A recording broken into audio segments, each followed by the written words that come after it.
छत्तीसगढ़ से शुरू करेंगे। छत्तीसगढ़ में एक सवाल बार बार उठा और तब उठा जब कोई पत्र अपनी ही सत्ता को चेताने वाले, जगाने वाले लहजे में लिखा गया। वैसे लोकतंत्र में अपनी बात कहने का, विरोध प्रकट करने का, मांग रखने का अधिकार सबको है, लेकिन अगर ये मांग अपनी ही पार्टी की सरकार के वक्त, अपनी ही पार्टी की सरकार के मुखिया से हो, सार्वजनिक तौर पर पत्रों के जरिए हो, तो सवाल उठता है।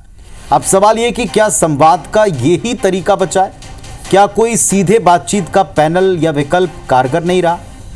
विपक्ष सत्ता पक्ष को यही कहते हुए घेर रहा है कि बीजेपी में सब कुछ ठीक नहीं, और बीजेपी फिर यही कहकर इस आरोप को खारिज कर रही है कि ये असल लोकतंत्र है, ये असल जनता के चुने प्रतिनिधि।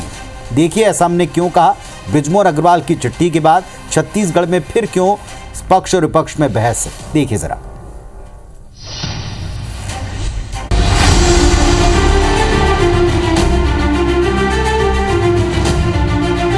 बहुत सारी चीजें अधिकारी मंत्रीगणों को, सरकार में बैठे हुए लोगों को बताते नहीं हैं। ध्यान आकृष्ट करते हैं तो स्वागत है उनका। रायपुर सांसद, पूर्व मंत्री और वरिष्ठ बीजेपी नेता बृजमोहन अग्रवाल ने एक बार फिर प्रदेश के मुख्यमंत्री विष्णुदेव साय को पत्र लिखकर एक और जन समस्या के समाधान का आग्रह किया है। अग्रवाल ने महीनों से रुके छत्तीसगढ़ी कलाकारों के जल्द से जल्द भुगतान का आग्रह अपने पत्र में किया।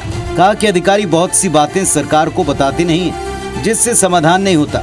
मुद्दा गंभीर इसलिए है क्योंकि बीजेपी सरकार इन दिनों सुशासन तिहार मना रही है। विकास के दावे की जमीनी हकीकत परखने और समस्याओं को दूर करने के मकसद से खुद सीएम साय जनता के बीच चौपाल लगाकर समाधान दे रहे हैं। अगर सब कुछ रफ्तार से हो रहा है तो फिर पूर्व मंत्री को पत्र क्यों लिखना पड़ रहा है? क्या सत्ता और संगठन में मुख्यमंत्री और पूर्व मंत्री के बीच सब कुछ ठीक नहीं है? हालांकि इस सवाल को सीएम साय खुद IBC 24 से बातचीत में पहले खारिज कर चुके हैं।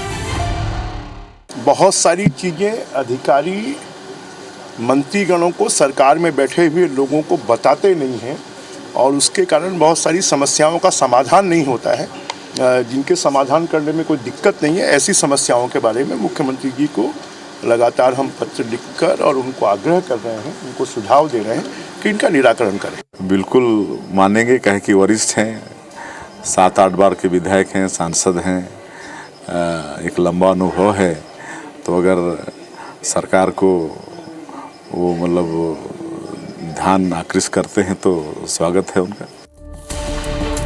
जाहिर है बृजमोहन के पत्र से विपक्ष को सरकार के सुशासन तिहार और रफ्तार से विकास के दावे पर सवाल उठाने का एक और मौका मिल गया। तो दूसरी तरफ बीजेपी से पार्टी में स्वस्थ लोकतंत्र का उदाहरण मानती है और इसे एक रूटीन प्रक्रिया बताने की पुरजोर कोशिश करती दिखी। मंत्री थे तब कोई सवाल नहीं आता था, कोई चिट्ठी नहीं आती थी। अब मंत्री पद से हट गए, उनको भाव नहीं मिल रहा है, सरकार काम नहीं कर पा रही। किनके इशारों पर सरकार चल रही है, किसी से छुपा नहीं है। दिल्ली से सरकार चल रही है, तमाम सरकार चलाने वाले लोग हैं वो मुस्तैदी से भ्रष्टाचार कर रहे हैं। वैसे ये पहली बार नहीं हुआ। पूर्व मंत्री और मौजूदा सांसद बृजमोहन अग्रवाल सीएम साय को 3 महीने में 5 बार पत्र लिख चुके हैं। सवाल यह है कि क्या वाकई सरकार के भीतर संवादहीनता जैसी कोई स्थिति है?